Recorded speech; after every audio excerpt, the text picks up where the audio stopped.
बेशरम पड़ोसी। उसने जानबूझकर अपने बोरवेल का पाइप मेरे धान के खेत की तरफ मोड़ दिया। जब मैं उस गंदगी से भरे बदबूदार पानी को अपनी फसलों के ऊपर उमड़ते हुए देख रहा था तो मैंने न तो कोई लड़ाई की और न ही पुलिस को बुलाया। इसके बजाय मैंने चुपचाप उस गंदे पानी को खेत में पूरी तरह सूख जाने दिया। फिर मैंने पॉपुलर के कई 100 पेड़ लगा दिए। जब पूरे गांव के लोग मेरा मजाक उड़ा रहे थे कि मैं बहुत भोला हूँ और मुझे आसानी से दबाया जा सकता है, तो उन्हें ये नहीं पता था कि मेरे पैरों के पास लगे उन नए पेड़ों की जड़ें चुपचाप रेंगती हुई पड़ोसी के घर की नींव की तरफ बढ़ रही थी। हमेशा की तरह एक सुबह मैं अपने धान के खेत में गया, लेकिन जैसे ही मैंने वहां कदम रखा मुझे तुरंत अपने टखनों के पास एक अजीब सी गर्माहट महसूस हुई। फिर एक इतनी भयंकर बदबू आई कि उल्टी होने लगी, जिसने सीधे मेरे नाक पर वार किया। वो मल की बदबू थी। अचानक मेरा पेट घूमने लगा। मैंने खुद देखा कि मेड़ के किनारे से भूरे और पीले रंग का एक लिक्विड उबलकर बाहर निकल रहा था, जो बहता हुआ मेरे पाले पोसे धान के खेत की तरफ जा रहा था। जो फसलें पहले हरी भरी हुआ करती थीं, वे अब पीली पड़ रही थीं और मुरझा रही थीं। उस पल मैं जहां खड़ा था वहीं जम गया। बहुत दर्द हुआ। ऐसा लगा जैसे किसी ने मेरे सीने में खंजर घोंप दिया हो। ये धान का खेत मुझे मेरी माँ ने खुद भरोसे के साथ सौंपा था। ये हमारे पूर्वजों की बची हुई इकलौती विरासत थी। मैं उस जगह की तरफ बढ़ा जहां से वो गंदा पानी आ रहा था। जब मैंने घास को हटाया तो मुझे वहां मिट्टी में धंसा हुआ एक भूरे रंग का पीवीसी का पाइप दिखाई दिया, और उस पाइप का दूसरा सिरा वो सीधे हमारे पड़ोसी वांग दहाय के घर की तरफ जा रहा था, वहां उसके नए बने आलीशान बंगले की तरफ। ऐसा लगा जैसे मेरे दिमाग में कुछ ब्लास्ट हो गया हो। अचानक गुस्से में मेरा पूरा शरीर तपने लगा। मैंने अपनी हथेलियों को कसकर भींच लिया। मैं अत्यधिक चिढ़ के कारण कांप रहा था। अचानक मेरे दिमाग में वांग दहाय का वो घमंडी और बकवास चेहरा आ गया। वो हमेशा यहाँ के लोगों पर धौंस जमाता था और हुक्म चलाता था। वो खुद को न जाने कौन सा राजा समझता था जो दूसरों को अपने पैरों की धूल समझता हो। यहाँ तक कि जब वो अपना बंगला बनवा रहा था तब भी उसने सिर्फ थोड़ी सी एक्स्ट्रा जमीन हड़पने के लिए हमारे धान के खेत की मेड़ को जबरदस्ती अंदर की तरफ धकेला था। उसकी की गई सारी बेशर्मी मेरे दिल में धड़कते हुए लोहे की तरह धंस गई थी। उस समय मेरा मन कर रहा था कि मैं सीधे उस पर हमला कर दूं, उसकी कॉलर पकड़ूं और उससे पूछूं कि क्या उसका दिल भी मल में डूबा हुआ है। लेकिन जैसे ही मैंने कदम बढ़ाया मुझे घर पर अपनी बूढ़ी माँ का ख्याल आ गया, इसलिए मैंने खुद को रोक लिया। मैंने अपने गुस्से को शांत करने की पूरी कोशिश की। मैंने उन गालियों और गुस्से को वापस निगल लिया जो मेरी जुबान की नोक पर आ चुके थे। उसके जैसे लोगों के साथ अगर मैं सिर्फ लड़ाई करूंगा तो कुछ हासिल नहीं होगा। अगर मैं पुलिस में शिकायत भी कर दूं तो आखिर में वो केस भी बेकार ही चला जाएगा। वे ज्यादा से ज्यादा यही कर सकते हैं कि उस पाइप को हटवा देंगे और फिर फसलों के नुकसान के बदले मुझे कुछ पैसे दे देंगे। लेकिन मेरी गरिमा का क्या, और मेरी इस जमीन का क्या जिसे उसने इस तरह बर्बाद कर दिया और टॉयलेट बना दिया। वो पैसा उसके लिए महज चंद सिक्के हैं। वो उल्टा यही सोचेगा कि हर चीज को उसके पैसों से खरीदा और छुपाया जा सकता है, और निश्चित रूप से अगली बार उसकी करतूतें और भी बदतर हो जाएंगी। मैंने आसपास नजर दौड़ाई। पूरा धान का खेत शांत था। मुझे सिर्फ धान की फसलों से टकराती हुई हवा की सरसराहट ही सुनाई दे रही थी। मैं नीचे बैठा और उस पीवीसी पाइप को हाथ लगाया जो लगातार गंदा पानी उगल रहा था। वो ठंडा और कड़ा था। मैंने वांग दहाय के बंगले की नींव को ध्यान से देखा। मैंने ये अंदाजा लगाना शुरू किया कि वो पाइप कहाँ दबा हुआ है और खेत से उसके घर की नींव कितनी दूरी पर है। धीरे धीरे मेरी आंखों से गुस्से की आग गायब हो गई और उसकी जगह एक प्लान ने ले ली। रात होने पर मैंने घर में खेती के बारे में हमारे परिवार की एक पुरानी किताब ढूंढी। ये मेरे परदादा की विरासत थी। इसमें पौधों के बारे में प्राचीन ज्ञान लिखा हुआ था। मैंने धीरे धीरे पन्ने पलटे और मैं पॉपुलर के पेड़ वाले पेज पर आकर रुक गया। वहां लिखा था कि पॉपुलर की जड़ें बहुत ही आक्रामक होती हैं।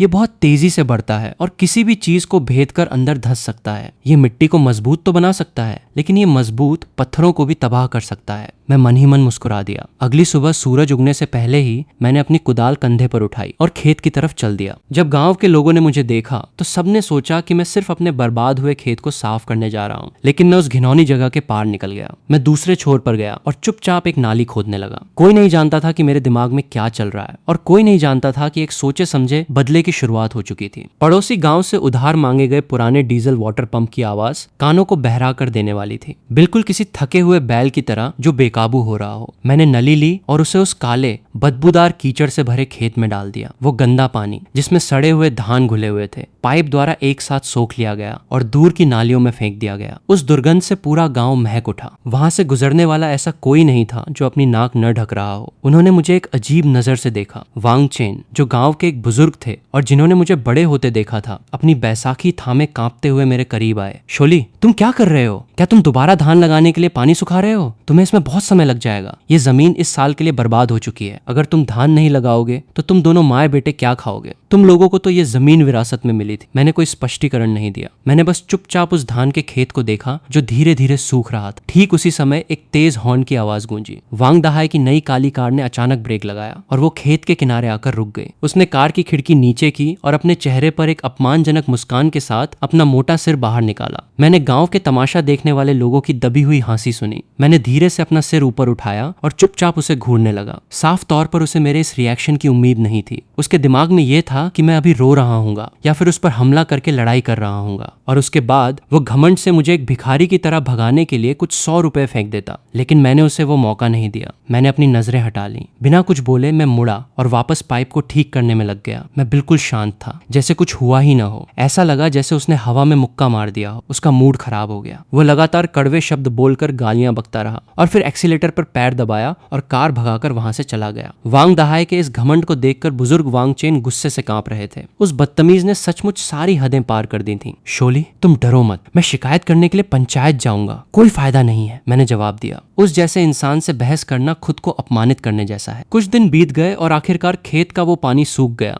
वो जो कभी धान का खेत था अब एक बदबूदार दलदल बन चुका था। कुछ ही देर में वहां एक ट्रक आया जिसने गांव के लोगों को और ज्यादा हैरान कर दिया। वो हमारे खेत के किनारे आकर रुका। उस ट्रक में धान के बीज या खाद नहीं बल्कि पॉपुलर के पेड़ों की कलियां थीं। छोटे पौधे अंगूठे के बराबर थे और बड़े मेरी बांह जितने मोटे। मैंने उन्हें उतार कर खेत के किनारे लगा दिया। गांव के चुगलखोर फिर फुसफुसाने लगे। ली का बेटा शायद पागल हो गया है, धान का खेत बर्बाद कर दिया और अब ये बेकार के पेड़ लगा रहा है। लीवन, क्या तुम गरीबी के मारे पागल हो गए हो? पेड़? गंभीरता से, भले ही वे सोने के पेड़ क्यों न हो, तुम्हें सही जगह चुननी चाहिए थी। इस नाले जैसी बदबूदार मिट्टी में भला क्या उगेगा? वैसे भी तुम अपने उस पागल पिता पर ही गए हो। वांग दहाई के उन अपमानजनक शब्दों ने मेरे दिल को चीर दिया। मेरे कुदाल चलाने वाले हाथ एक पल के लिए रुक गए। मुझे सीने में एक दम घोटने वाला दर्द महसूस हुआ, लेकिन मैंने ऊपर नहीं देखा। मैंने कोई जवाब नहीं दिया। इसके बजाय मैंने और तेज कुदाल चलाना शुरू कर दिया। वांग दहाई, तुम्हें जल्द ही पता चल जाएगा कि ये महज पेड़ हैं जिन्हें मैं लगा रहा हूँ, या फिर तुम्हारी जिंदगी का अंत। वसंत की पहली बारिश ने सूखी जमीन को भिगो दिया। मेरे लगाए पॉपुलर के पेड़ों से हरी कलियां तेजी से निकलने लगीं। उस बंजर जमीन पर वे हरी लकीरें बहुत खूबसूरत लग रही थीं। तब से पॉपुलर का ये जंगल ही मेरी दुनिया बन गया। मैं रोज तड़के उठकर उन्हें देखता। मैं उन्हें पानी देता, खाद डालता और उनकी जड़ों के पास सफाई करता। मेरी हरकतें किसी कीमती चीज को संभालने जैसी थीं। कभी कभी मैं उन खुरदरे तनों को सहलाता जैसे अपने युद्ध के साथियों से बात कर रहा हूँ। मैं फुसफुसाता कि काश वे जल्दी बड़े हो जाएं, क्योंकि जितनी तेजी से वे बड़े होते मेरी उम्मीदें भी उतनी ही बढ़ती। धूप और हवा में काम करने के कारण मेरा चेहरा काला और सख्त हो गया था। मेरी हथेलियों पर छाले पड़ गए थे, लेकिन मेरी आंखों में एक अजीब सी चमक थी, इंतजार और बेरहम प्लानिंग की। गांव वालों की अफवाहें पागल से बदलकर दिमाग फिर गया है तक पहुंच गईं। वे नहीं समझ सकते थे कि मेरे जैसा किसान धान की खेती क्यों छोड़ेगा, सिर्फ इन बेकार के पेड़ों के लिए जिन्हें खाया भी नहीं जा सकता।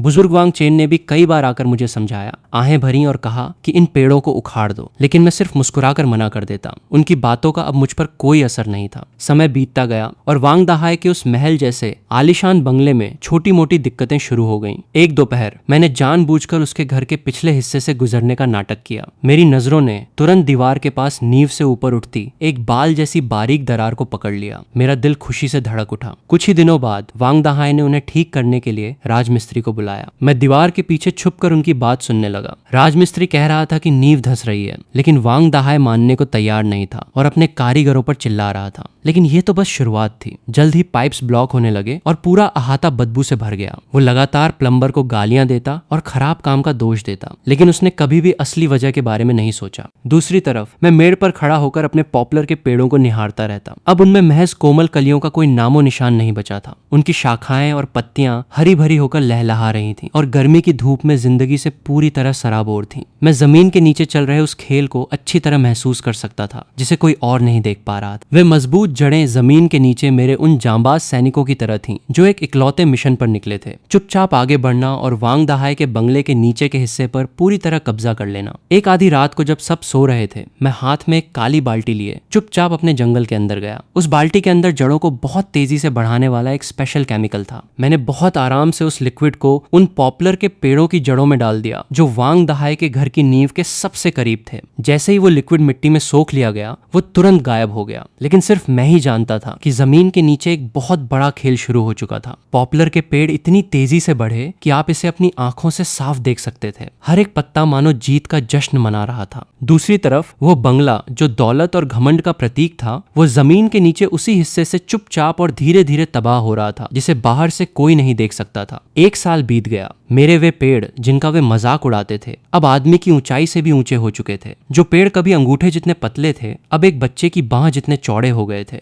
गर्मियों में उनकी पत्तियां इतनी घनी हो जाती थीं कि वे एक हरी बाड़ की तरह दिखते थे। इसी बीच वांग दहाय के घर के बाहर की दरारें मकड़ी के जाले की तरह फैलने लगी। दीवार का पेंट उखड़ने लगा। पहली मंजिल के दरवाजे का फ्रेम टेढ़ा हो गया था, इसलिए दरवाजा बंद करने के लिए उसे जोर से पटकना पड़ता था। वो परेशान होने लगा, इसलिए उसने सस्ते मजदूरों के बजाय शहर से प्रोफेशनल कारीगर बुलाए। कारीगरों ने घर का मुआयना किया और वांग दहाय को दरारें दिखाई। बॉस वांग, समस्या सिर्फ दीवार की नहीं है, नींव कमजोर हो गई है। बाहर से इसे ठीक करना बेकार है। ये घाव को ढंकने जैसा है जबकि अंदर मवाद भर रहा है। अगर इसे ठीक करना है तो नींव को दोबारा मजबूत करना होगा और ये बहुत बड़ा काम है। जब वांग दहाय ने सुना कि काम बहुत बड़ा है तो उसका चेहरा पीला पड़ गया। परेशानी के अलावा वो ज्यादा पैसे खर्च नहीं करना चाहता था, इसलिए उसने मजदूरों को सिर्फ दीवार की सबसे खराब दरारों पर पेंट करने का आदेश दिया। उसने खुद को यह झूठ बोलकर तसल्ली दी कि समस्या सुलझ गई है, लेकिन उसका दुख खत्म नहीं हुआ। जमीन के नीचे के पानी के पाइप लीक करने लगे, जिससे रसोई और बाथरूम में हमेशा फर्श गीला रहता। एक दिन प्लम्बर ने पाइप देखने के लिए जमीन खोदी। मैं पास ही खड़ा था, काम करने का नाटक कर रहा था, लेकिन उनकी हर हरकत पर नजर रखे हुए था। प्लम्बर ने पाइप के अंदर से एक काली उलझी हुई चीज निकाली, सफेद और छोटी जड़ों का गुच्छा। मेरी धड़कनें तेज हो गईं। प्लम्बर बुदबुदाया, पाइप के अंदर ये जड़ें कहां से आईं? वांग दहाय करीब आया और अंदर देखा। उसने हाथ हिलाकर चिढ़ते हुए कहा, बकवास पाइप, इसे तुरंत साफ करो और नया लगाओ। ये शायद किसी घास फूस की जड़ें होंगी। उसे अब भी कोई अंदाजा नहीं था। उसे अब भी समझ नहीं आ रहा था कि उसके घर की बदकिस्मती और मेरे स्वस्थ पेड़ों में क्या संबंध है, लेकिन मुझे पता था वो उसके दिमाग में शक के बीज बो रहा था। गांव में अफवाहें फैलने लगी, घर 1 साल में ही टूट रहा है, पाइप हमेशा जाम रहते हैं। लोग हैरान थे और उन्होंने वांग दहाय के अहंकार को दोष देना शुरू कर दिया। जब ये बातें वांग दहाय तक पहुंची तो वो गुस्से से पागल हो गया, लेकिन अपनी गलती मानने के बजाय उसका घमंड और बढ़ गया। उसने और महंगी कार खरीदी और दुकान पर सबको महंगी सिगरेटें पिलाईं। वो अपनी नई डील्स के बारे में चिल्ला चिल्ला कर अपनी अमीरी दिखा रहा था ताकि अफवाहें बंद हों और वो खुद को सबसे ऊपर साबित कर सके। उसके दिखावे को देखकर मैं मन ही मन मुस्कुराता। रोज बिना चूके मैं अपने जंगल की देखभाल करता, अतिरिक्त शाखाएं काटता ताकि धूप अंदर आ सके और मिट्टी खोदता ताकि जड़ें और दूर तक फैल सकें। एक दोपहर वांग दहाय का बिगड़ा हुआ बच्चा हमारे गेट के सामने खेल रहा था। गेंद जोर से मारी गई और सीधे मेरे जंगल के अंदर जा गिरी। बच्चा मुझे गाली देते हुए अंदर भागा, लेकिन पेड़ों और जड़ों के उलझाव के कारण वो आगे नहीं बढ़ पाया। मैं एक पेड़ के सहारे खड़ा होकर उसे लाचार होते देख रहा था। मुझे अंदर से एक गहरी खुशी हुई। यह तो सिर्फ शुरुआत है, वांग दहाय। आधी रात को जब सब सो रहे थे मैंने एक और कदम उठाया। मैंने एक पुराना स्टेथोस्कोप लिया और चुपके से बाड़ के पास गया। मैंने जमीन पर स्टेथोस्कोप रखा और अपनी सांसें रोक ली। मुझे धीमी आवाजें सुनाई दी। जड़ें जमीन के नीचे रेंग रही थीं, मिट्टी को चीर रही थीं। मैंने आंखें बंद की और मुस्कुराया। 3 साल बाद मेरे पेड़ छत से भी ऊंचे हो चुके थे, जबकि उसका बंगला तबाह हो रहा था। दीवारें फट रही थीं, वायरिंग खराब हो रही थी और बिजली के उपकरण बिना किसी कारण के शॉर्ट सर्किट हो रहे थे। यहाँ पर आकर वांग दहाय सचमुच डर गया। उसने सीधे शहर से सबसे मशहूर कंस्ट्रक्शन कंपनी को बुलाया। यूनिफॉर्म पहने हुए इंजीनियर्स वहां पहुंचे, जो अपने साथ न जाने कौन कौन से महंगे उपकरण लाए थे। 2.5 दिनों तक उन्होंने पूरे आसपास के इलाके का मुआयना किया। जब उन्होंने शुरुआती नतीजे जारी किए तब मैं अपने जंगल में घास साफ करने का नाटक कर रहा था, लेकिन असल में मैं बहुत ध्यान से सुन रहा था। मैंने हेड इंजीनियर को सुना। जब उसने वांग दहाय से बात की तो उसकी आवाज बेहद गंभीर थी। बॉस वांग, समस्या दीवार में नहीं है, वो नीचे है। ऐसा लगता है कि आपके घर की नींव जवाब देने वाली है। अगर हम सिर्फ दरारों को ठीक करते हैं तो इसका कोई फायदा नहीं है। वो महज एक अस्थायी इलाज होगा। अगर आप इसे सचमुच ठीक करना चाहते हैं तो खुद नींव को फिर से मजबूत करना होगा। वो बहुत बड़ा प्रोजेक्ट है। इंजीनियर पल भर के लिए रुका और उसने मेरे पॉपुलर के पेड़ों की दिशा में इशारा कर दिया, जिसने न चाहते हुए भी स्थिति को और बिगाड़ दिया। इसके अलावा नींव के पास बहुत तेजी से बढ़ने वाले और भारी जड़ों वाले कई पेड़ मौजूद हैं। इन पॉपुलर के पेड़ों की तरह संभावना है कि यही एक बड़ा कारण है जिसकी वजह से नुकसान बहुत तेजी से बढ़ा है। वांग दहाय के दिल की धड़कन अचानक तेज हो गई। उस पल उसके दिमाग में चल रहा गहरा शक पूरी तरह से बढ़ गया और धीरे धीरे एक जहरीली बेल की तरह तब्दील हो गया। लेकिन वो तुरंत आग बबूला नहीं हुआ। वांग दहाय एक ऐसा इंसान था जिसका घमंड बहुत ऊंचा था और वो किसी भी कीमत पर अपमानित नहीं होना चाहता था। वो गांव के लोगों को कभी ये पता नहीं चलने देना चाहता था कि उसका आलीशान बंगला, जिसे उसने अपनी आधी जिंदगी की कमाई लगाकर बनवाया था, असल में एक नाकाम और आसानी से ढह जाने वाला प्रोजेक्ट था। और अब वो पड़ोसी के कुछ बेकार पेड़ों की वजह से तबाह होने की कगार पर था। इसलिए उसने ये अफवाह फैला दी कि उसने बहुत भारी मुनाफा कमाया है और उसके घर का मौजूदा डिजाइन अब उसके लिए बहुत पुराना हो चुका है। उसने कहा कि वो घर को अंदर से लेकर बाहर तक रेनोवेट करने और खूबसूरत बनाने के लिए कई मिलियन रुपए खर्च करने वाला है। उसने जानबूझकर कोने की किराना दुकान के पास अपनी आवाज को ऊंचा रखा और घमंड से चिल्लाया कि वो पूरे घर के फर्नीचर को इटली से मंगाए गए इंपोर्टेड फर्नीचर से बदलने जा रहा है। उस पूरे दिखावे के बाद आखिरकार वो मेरे पास आया। उस दोपहर मैं अपने अहाते में धान सुखा रहा था। मैंने उसे मुंह लटकाए हुए देखा, जैसे उस पर आसमान और जमीन दोनों टूट पड़े हों। वो मेरे दरवाजे पर इस तरह आकर खड़ा हो गया जैसे कोई कर्ज वसूलने आया हो। लीवन, तुम्हारे ये बकवास पेड़ इतनी तेजी से कैसे बढ़ रहे हैं? हैं? क्या तुमने वहां कोई बैन किया हुआ केमिकल इस्तेमाल किया है? मैंने तुम्हें चेतावनी दी थी, अगर उन पेड़ों की वजह से मेरे घर पर कोई असर पड़ा तो हम सचमुच आपस में निपट लेंगे। उसके शब्दों में गहरा शक मिला हुआ था और साफ तौर पर यह एक गंभीर धमकी थी। मैं धीरे से सीधा खड़ा हुआ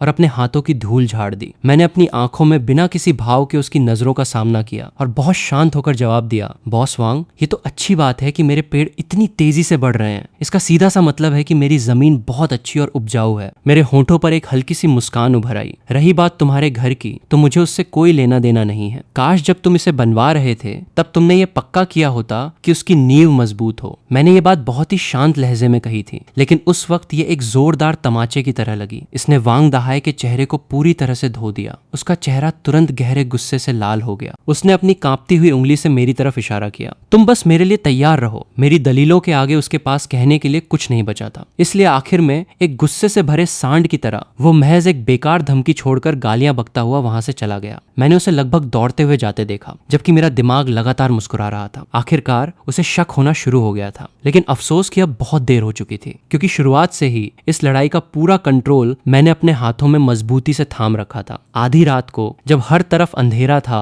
और हवा बहुत तेज चल रही थी, मैं चुपके से एक बार फिर अपने पेड़ों के जंगल में गया। इस बार मैं अपने साथ जड़ों को बढ़ाने वाले बेहद असरदार केमिकल और मजबूत लोहे को भी गला देने वाले एसिड का एक स्पेशल मिक्सचर लेकर गया था। मैंने वो सब उन पेड़ों की जड़ों के आसपास उड़ेल दिया। आगे बढ़ो मेरे जांबाज सैनिकों। आखिरी हमला शुरू हो चुका था। मैं ये नहीं चाहता था कि वो अपने घर को महज पैचवर्क करके बचाने की जिद करे, बल्कि मैं इसे इसकी जड़ों से ही नेस्तनाबूद करना चाहता था। एक ऐसा मुकम्मल पतन जिसे कभी ठीक न किया जा सके। कर्मा अक्सर सबसे अप्रत्याशित समय पर अपने सबसे बेरहम रूप में सामने आता है। वो एक बेहद ठंडी रात, हवा इस तरह रो रही थी मानो आत्माएं चीख रही हों। पूरे गांव के लोग गहरी नींद में सो रहे थे कि तभी अचानक एक बहुत जोरदार धमाका हुआ। एक कान बहरा कर देने वाली गड़गड़ाहट ने रात के सन्नाटे को पूरी तरह से चीर दिया। फिर तुरंत ही वांग दहाई के घर से चीख पुकार और अफरा तफरी की आवाजें आने लगी। मैं झटके से बिस्तर से उठा, अपने कपड़े संभाले और दौड़कर बाहर झांका। मैंने साफ देखा कि उनका पूरा अहाता पूरी तरह से पानी से घिर चुका था और पानी ऊपर की तरफ उछल रहा था। जमीन के नीचे मौजूद उनकी पानी की मुख्य पाइपलाइन ब्लास्ट हो चुकी थी। वो ठंडा पानी जमीन के नीचे से किसी पागल फाउंटेन की तरह बाहर उबल रहा था। पलक झपकते ही उनका पूरा अहाता मानो एक समंदर बन गया। जब सुबह हुई तो प्लम्बर वहां पहुंचे और उन्होंने जमीन खोदना शुरू किया। वहां मौजूद तमाशाबीन लोगों के साथ साथ खुद वांग दहाई की भी घबराहट के मारे सांसें थम गईं। जो नजारा उनके सामने उभर कर आया वो रोंगटे खड़े कर देने वाला था। पेड़ों की वे विशाल जड़ें किसी बड़े कटोरे जितनी मोटी हो चुकी थीं। वे मजबूत लोहे के पाइप से इस तरह लिपटी थीं और उसे दबा रही थीं कि उन्होंने पाइप को पूरी तरह से भींच दिया था जब तक कि वो ब्लास्ट नहीं हो गया। लेकिन वो भी सबसे डरावनी चीज नहीं थी। जैसे जैसे गड्ढा और गहरा खोदा गया, नींव के निचले हिस्से का नजारा और भी खौफनाक होता गया। छोटी और बड़ी जड़ों के एक विशाल जाल ने वहां एक महामशीन की तरह कब्जा कर लिया था,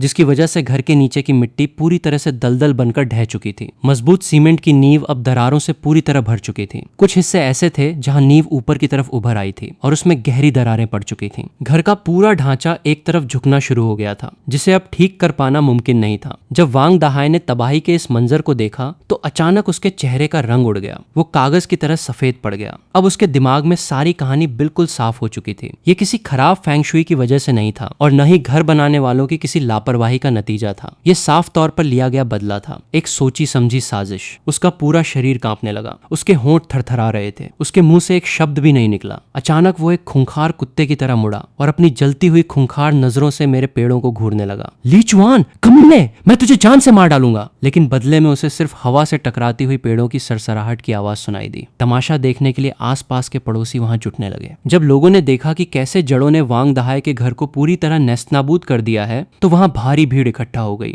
वे सब इस तबाही को देखकर सन्न रह गए। वे आपस में खुसफुसाने लगे। अब वे मुझे किसी हमदर्दी या हैरानी से नहीं देख रहे थे, बल्कि उनकी नजरों में खौफ मिला हुआ था और साथ ही एक गहरा सम्मान भी था। वे अब समझ चुके थे कि इस शांत रहने वाले लड़के के भीतर एक भयानक गुस्सा और ताकत छिपी हुई थी। बुजुर्ग वांग चेन लोगों के बीच खड़े थे। वे वांग दहाय के टूटे हुए घर को नहीं बल्कि मेरे शांत चेहरे को देख रहे थे। उनकी नजरों में हैरानी और एक गहरी समझ छिपी थी, जिसके बाद उन्होंने एक ठंडी सांस ली। वांग दहाय के गुस्से का जब कोई ठिकाना नहीं रहा तो उसने तुरंत सबसे आसान रास्ता सोचा, पेड़ों को काट देना। उसने तैश में आकर कुछ लालची पड़ोसियों को इकट्ठा किया। वे अपने हाथों में कुल्हाड़ियां और आरे लेकर मेरे जंगल की तरफ बढ़ने लगे। वे पागलों की तरह चिल्ला रहा था, आगे बढ़ो, हाँ काट डालो इन सारे मनहूस पेड़ों को, मैं तुम्हें हर पेड़ के बदले पैसे दूंगा। मैं बहुत शांत होकर घर से बाहर आया। मेरे हाथ में एक बेहद धारदार और चमकती हुई दरांती थी। मैं बस अपने जंगल के मुहाने पर जाकर खड़ा हो गया। ये जमीन मेरी है और ये पेड़ भी मेरे हैं। अगर किसी ने एक भी पेड़ को छूने की हिम्मत की तो देख लेना, मैं इसके खिलाफ अपनी जान देने के लिए तैयार हूँ। मेरी इस भयंकर हिम्मत को देखकर वे वहीं थम गए। वे एक दूसरे का मुंह ताकने लगे और उनमें अपने हाथों की कुल्हाड़ियों को उठाने तक की हिम्मत नहीं बची। जब वांग दहाय ने यह देखा तो वो गुस्से से तिलमिला उठा और चिल्लाया, ये बहुत ज्यादा हो गया, अब बर्दाश्त के बाहर है, तुम सामने लिए तैयार रहो। वह मुड़ा और सीधे ग्राम पंचायत की तरफ दौड़ा ताकि अधिकारियों से शिकायत करके अपने लिए मदद मांग सके। जब मैं उसे वहां बदहवास होकर भागते देख रहा था तो मेरा मन पूरी तरह शांत था। मैं जानता था कि उसकी इस छटपटाहट का अब कोई फायदा नहीं होने वाला। खेल तो अभी शुरू हुआ था। वांग दहाय ने मेरी उम्मीद से कहीं ज्यादा मजबूत कानूनी लड़ाई लड़ने की कोशिश की। उसने एक वकील का इंतजाम किया। मेरे घर पर धमकियों से भरा एक लीगल नोटिस आया। उसमें लिखा था कि मेरे पॉपुलर के पेड़ एक पड़ोसी के रूप में उसके अधिकारों का उल्लंघन कर रहे हैं और उसकी प्रॉपर्टी को भारी नुकसान पहुंचा रहे हैं। आदेश दिया गया था कि मैं तुरंत सारे पेड़ काटूं और उसके पूरे नुकसान की भरपाई करूं। मैंने उस नोटिस को देखा, लेकिन मेरे चेहरे पर शिकन तक नहीं आई। मैं वो नोटिस बुजुर्ग वांग चेन के पास ले गया और उन्होंने वकील से मिलने में मेरी मदद की। वो हमारे इलाके का इकलौता लॉ ग्रेजुएट था जिसका नाम जांगसान था। उसने नोटिस को 2 बार बहुत ध्यान से पढ़ा। उसने सीधे मुझसे कहा, भाई चुआन, डरो मत, अपनी खुद की जमीन पर पेड़ लगाना तुम्हारा कानूनी अधिकार है। जब तक वे ये साबित नहीं कर देते कि तुमने जानबूझकर उनका घर गिराने के लिए ऐसा किया है, तब तक उनके लिए यह केस जीतना नामुमकिन है। और अगर वे कोर्ट जाते भी हैं तो यह पक्का नहीं है कि हम हारेंगे। ये साबित करना बेहद मुश्किल है कि तुमने जानबूझकर ऐसा किया है या नहीं। इससे मेरा हौसला और बढ़ गया। इसलिए जब वो सूट बूट पहने हुए वकील दोबारा मेरे पास आया तो मैंने बहुत शांत होकर उससे कहा, मेरे पेड़ मेरी खुद की जमीन पर हैं। मैंने किसी कानून का उल्लंघन नहीं किया है, लेकिन तुम्हारे इस क्लाइंट मिस्टर वांग दहाय ने पहले पैसे बचाने के चक्कर में अपने बोरवेल का गंदा पानी सीधे मेरे खेत की तरफ मोड़ दिया था। उसने मेरी जमीन को जहरीला बनाया और मेरी फसलें बर्बाद कर दी। शायद हमें पहले उस बारे में बात करनी चाहिए। वकील का चेहरा तुरंत सफेद पड़ गया। साफ था कि वांग दहाय ने उसे कहानी का यह हिस्सा नहीं बताया था। जब कानूनी तरीके से कुछ हासिल नहीं हुआ तो वांग दहाय ने गुंडागर्दी का रास्ता चुना। उसने न जाने कहां से कुछ आवारा गुंडों को इकट्ठा किया ताकि वे रात के 10 बजे मेरे जंगल में घुसकर जबरदस्ती पेड़ों को काट सकें। उसने मुझे बहुत हल्के में ले लिया था। बेशक मैं पहले से तैयार था। मुझे उम्मीद थी कि वो ऐसा कोई हताश कदम जरूर उठाएगा, इसलिए मैंने जंगल में कुछ जाल बिछा रखे थे। वे जानलेवा नहीं थे, बस गिराने के लिए काफी थे। उनके पैरों में उलझने वाली बेलें और कुछ छोटे गड्ढे थे। उस रात मुझे जंगल के भीतर से सिर्फ चीख पुकार और गालियों की आवाजें सुनाई दी। उसके तुरंत बाद खौफ के मारे उल्टे पैर दौड़कर भागते हुए गुंडों के कदमों की आवाज आई। सुबह होते ही पंचायत में अफवाह फैल गई कि वांग दहाय के भेजे गए गुंडों को जंगल के भीतर किसी साये या भूत ने सबक सिखाया है।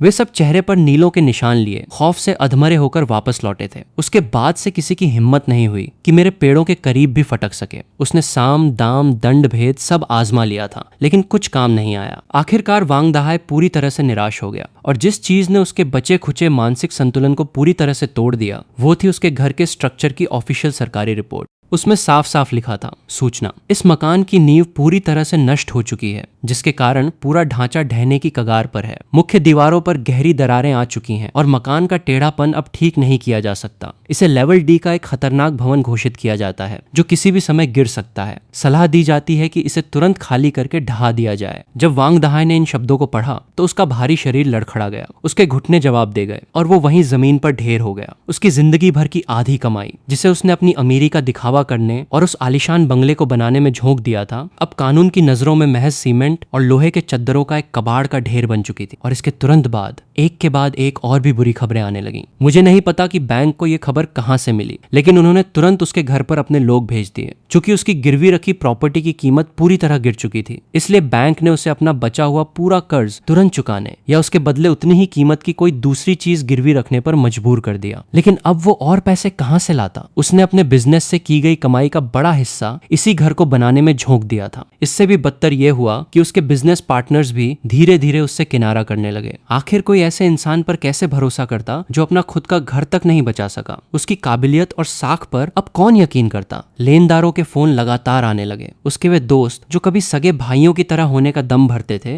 अब पलक झपकते ही उसे पीठ दिखाकर भाग गए। सबने उसका साथ छोड़ दिया और उसके पास छुपने की कोई जगह नहीं बची। आखिरकार एक दोपहर जब हल्की बर्फबारी हो रही थी, वांग दहाय मेरे दरवाजे पर आकर खड़ा हो गया। उसका वो पुराना घमंड और अकड़ पूरी तरह गायब हो चुके थे। उसका वो मोटा और चिकना चेहरा अब पीला और बेजान पड़ चुका था, जिस पर दुखों की गहरी झुर्रियां साफ दिख रही थीं। अचानक वो मेरे दरवाजे के बाहर घुटनों के बल बैठ गया। वो उस कड़ाके की ठंड में बर्फ पर घुटने टेक कर फूट फूट कर रोने लगा। अपनी नाक और आंसू बहाते हुए वह बार बार अपना सिर जमीन पर पटक रहा था, जिससे हड्डियां चटकने की आवाज साफ आ रही थी। उसके इस तरह रोने और भीख मांगने की आवाज सुनकर आसपास के चुगलखोर पड़ोसी तमाशा देखने के लिए इकट्ठा हो गए। मैंने धीरे से दरवाजा खोला। मैं अंदर खड़ा होकर ऊपर से उसे बेबसी में रेंगते हुए देख रहा था। जब वो जमीन पर घुटने टेके हुए था तो बर्फ की बूंदें उसके बालों पर गिरकर तुरंत पिघल रही थीं। वह एक ऐसे लाचार आवारा कुत्ते की तरह दिख रहा था जिसका मालिक खो गया हो। दूसरी तरफ मेरी आंखें बर्फ की तरह ठंडी थीं, जिनमें कोई भावना नहीं थी। मैंने बहुत चबा चबा कर हर एक शब्द इस तरह कहा ताकि तमाशा देख रहे पड़ोसी भी उसे साफ सुन सकें। मेरी आवाज धीमी थी, लेकिन वो एक भारी हथौड़े की तरह वांग दहाय के सीने पर जाकर बैठी। उसने झटके से अपना सिर ऊपर उठाया। आंसुओं और गंदगी से सने उसके चेहरे पर अनंत पछतावा और लाचारी साफ झलक रही थी। मैंने उसकी तरफ दोबारा नहीं देखा और जोर से दरवाजा बंद कर दिया, जिसके साथ ही उसकी सारी मिन्नतें और रोना धोना बाहर ही छूट गया। मुझे अपने इस बदले में उसकी किसी माफी की जरूरत नहीं थी। मैं तो बस ये चाहता था कि उसने जो कर्ज लिया था उसकी कीमत वो अपने खून और जिंदगी से चुकाए। आखिरकार वांग दहाय अपने घर को नहीं बचा सका। बैंक ने उसे जब्त करने की प्रक्रिया शुरू कर दी, लेकिन चूंकि उसके बंगले को पहले ही सरकारी तौर पर खतरनाक घोषित किया चुका था, इसलिए कोई भी उसे खरीदने या उसकी जिम्मेदारी लेने को तैयार नहीं हुआ। अंत में उसे कबाड़ के माल की तरह नीलाम कर दिया गया। साल 2025 में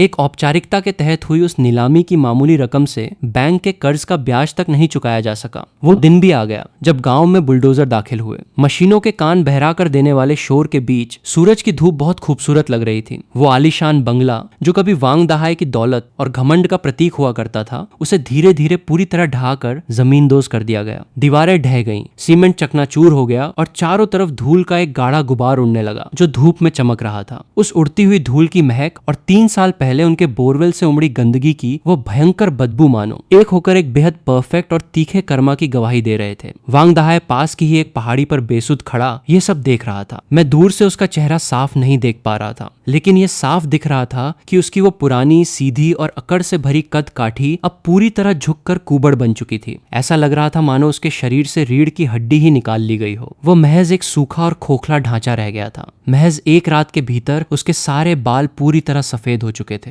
गांव के लोग दूर खड़े होकर आपस में कानाफूसी कर रहे थे। मैं ये सब देखने के लिए बाहर नहीं गया। मैं बस अपने जंगल के भीतर पेड़ों के बीच खड़ा रहा और पत्तियों की ओट से चुपचाप देखता रहा कि कैसे उस विशाल मशीन ने उसके घर की आखिरी दीवार को भी मलबे में तब्दील कर दिया। इस जमीन पर खड़े होकर जो कभी गंदगी में डूब चुकी थी, मुझे याद आया कि कैसे पूरे गांव ने कभी मुझ पर हंस कर मेरा मजाक उड़ाया था और मुझे जज किया था। वो सारा कड़वा घूंट जो मैंने इतने समय तक पिया था, आज एक फिल्म के फ्लैशबैक की तरह मेरे दिमाग में घूम गया। मेरी आंखें भर आईं, लेकिन मुझे इस बात की कोई बहुत बड़ी खुशी महसूस नहीं हुई कि आखिरकार मेरा बदला पूरा हो गया। मुझे सिर्फ एक गहरी खामोशी और शांति महसूस हो रही थी, जैसे मेरा मिशन अब मुकम्मल हो चुका हो। पॉपुलर के पेड़ों का यह जंगल, जिसे कभी वांग दहाय ने बहुत कमतर आंका था और कचरा कहा था, आज मेरे पीछे मजबूती से सीना ताने खड़ा था, मानो मेरे सबसे वफादार सैनिक हों, पूरी तरह शांत और गर्व से भरे हुए। तभी एक छाले पड़े खुरदरे हाथ ने धीरे से मेरे कंधे को थपथपाया। वह बुजुर्ग वांग चेन थे। उन्होंने कुछ नहीं कहा, उन्होंने बस चुपचाप गर्म चाय से भरा एक पुराना बर्तन मेरी तरफ बढ़ा दिया। मैंने उसे अपने हाथों में लिया, अपना सिर ऊपर उठाया और लगातार उस गर्म चाय को पी गया। उसकी गर्मी ने मेरे सीने में बची खुची आखिरी ठंड और कड़वाहट को भी पूरी तरह से शांत कर दिया। मैंने उस जगह को देखा जहाँ कभी वांग दहाय का मकान खड़ा था, जो अब पूरी तरह खंडहर बन चुका था। अब मेरे दिल में सिर्फ एक सुकून बचा था। वांग दहाय, क्या तुमने इसी जमीन को कमतर नहीं आंका था? आज तुम्हारे पास इस जमीन पर पैर रखने तक का कानूनी हक नहीं बचा। बचा है। वांग दहाय पूरी तरह से दिवालिया हो चुका था। उसने न सिर्फ अपना घर खोया बल्कि वो इतने बड़े कर्ज के नीचे दब गया जिसे वो जिंदगी भर नहीं चुका सकता था। और उसकी पत्नी उनके परिवार की आखिरी बची हुई सेविंग्स लेकर अपने बच्चे के साथ रातों रात इस तरह गायब हो गई जैसे कपूर उड़ जाता है। वांग दहाय अब इस पूरे गांव का सबसे लाचार और अकेला इंसान बन चुका था। वह दिन रात 24 घंटे खुद को सबसे सस्ती और घटिया शराब के नशे में डुबोए रखता और गांव की गलियों में एक जिंदा लाश की तरह भटकता रहता। दूसरी तरफ मैंने अपनी जिंदगी का एक नया अध्याय शुरू किया। वसंत की शुरुआत में मैंने प्रोफेशनल लकड़हारों को बुलाया ताकि वे मेरे जंगल के कुछ हिस्सों को सलीके से छांट सकें।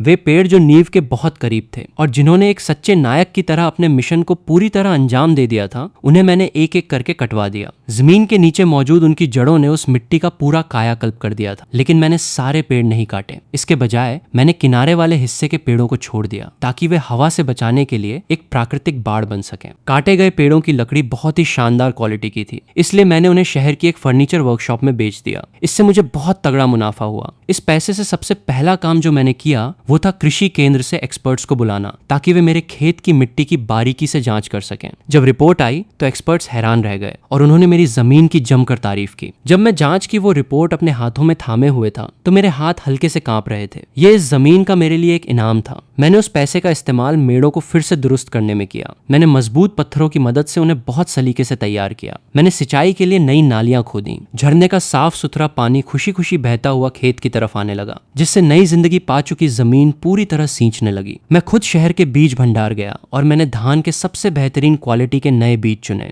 वसंत की हल्की बहती हवा के बीच मैं उस मुलायम और गीली मिट्टी पर नंगे पैर चल पड़ा। अपने खुद के हाथों से मैंने उस जमीन पर सुनहरी उम्मीदों के बीज बिखेर दिए जो न जाने कितने तूफानों से गुजर चुकी थीं। इस काम में मेरा पूरा प्यार और मेरा पुराना गुस्सा घुला हुआ था। मेरी जिंदगी अब बहुत व्यस्त लेकिन सार्थक हो चुकी थी। गांव के हर इंसान ने हमारे परिवार के इस बड़े बदलाव को अपनी आंखों से देखा। मेरे प्रति उनकी नजरों का नजरिया बदल चुका था। वह अब किसी हमदर्दी या गहरी हैरानी का नहीं बल्कि एक सच्चे सम्मान और खौफ का था। अब वे मुझे ली के लड़के कहकर नहीं बुलाते थे। इसके बजाय वे मुझे बहुत आदर से भाई ली कहकर पुकारने लगे थे। कभी कभी गांव के कोने की दुकान पर मेरी मुलाकात वांग दहाय से हो जाती, जो वहां शराब उधार मांग रहा होता था। उसने गंदे और फटे पुराने कपड़े पहन रखे थे और उसके बाल किसी जंगली घास की तरह बिखरे हुए थे। उसकी आंखें धुंधली और पूरी तरह बेजान थीं। उसके भीतर अब उस पुरानी अमीरी और घमंड का एक कतरा भी बाकी नहीं बचा था। जब भी वो मुझे देखता तो वो बिल्ली को देखकर डरने वाले चूहे की तरह कांपने लगता और तुरंत अपना सिर नीचे झुका लेता। वो मेरी आंखों में आंखें डालकर देखने की हिम्मत नहीं कर पाता था और लड़खड़ाते कदमों से दूर चला जाता। जब मैं उसकी उस झुकी हुई पीठ को देखता तो मुझे उसकी इस बर्बादी पर जरा सी भी खुशी महसूस नहीं होती थी। दिल में सिर्फ इस चंचल नियति को देखकर सिर हिलाने का भाव आता और साथ ही अपने इस पूरे बदले की कामयाबी पर एक बहुत ही गहरा आंतरिक सुकून महसूस होता। इस दुनिया में ऐसा कोई गुस्सा नहीं है जिसकी कोई ठोस वजह न हो और न ही ऐसा कोई जजमेंट है जिसकी कोई शुरुआत न हो। इस दुनिया में ऐसा कोई भी राज नहीं है जो कभी ना कभी खुलकर सामने ना आए। जब पतझड़ का मौसम आया तो मेरे खेत में धान की इतनी शानदार फसल हुई जो मैंने अपनी जिंदगी में पहले कभी नहीं देखी थी। धान की वे सुनहरी बालियां अपने ही भारी वजन के कारण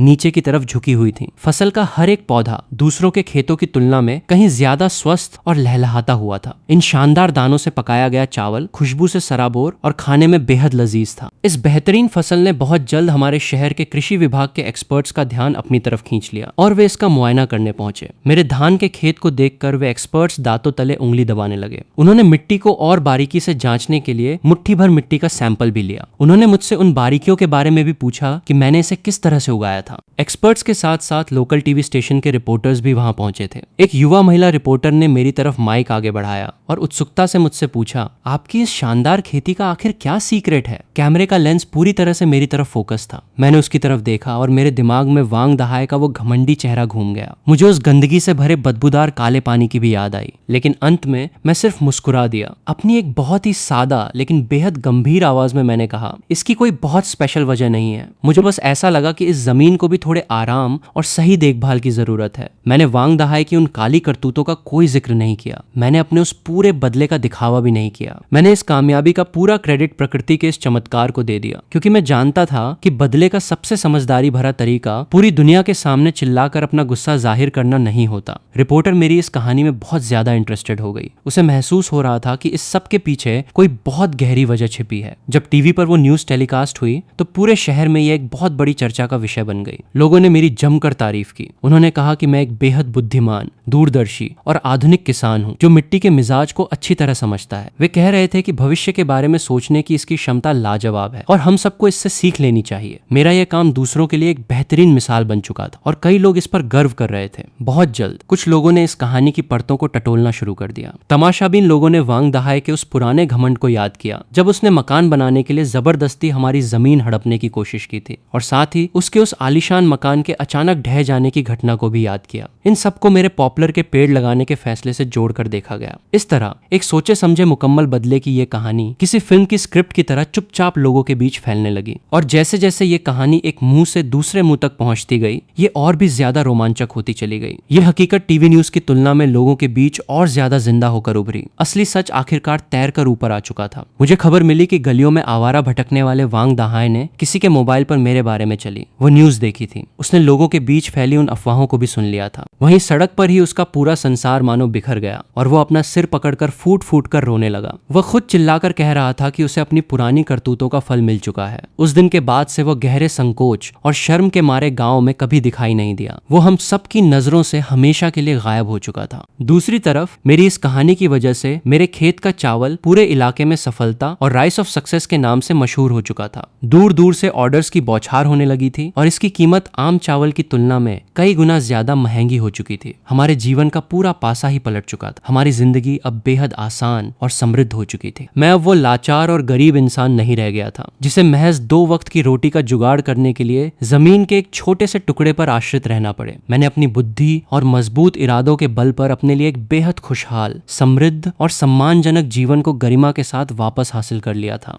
और फिर इसी के साथ हमारी ये छोटी सी स्टोरी यहीं पर खत्म होती है। तो दोस्तों, आपको ये छोटी सी कंप्लीट स्टोरी कैसी लगी हमें कमेंट सेक्शन में ज़रूर बताएं। और अगर आपको हमारी ये वीडियो अच्छी लगी हो तो हमारी वीडियो को लाइक और हमारे चैनल को सब्सक्राइब करना ना भूलें। मिलते हैं आपसे एक अगली वीडियो में।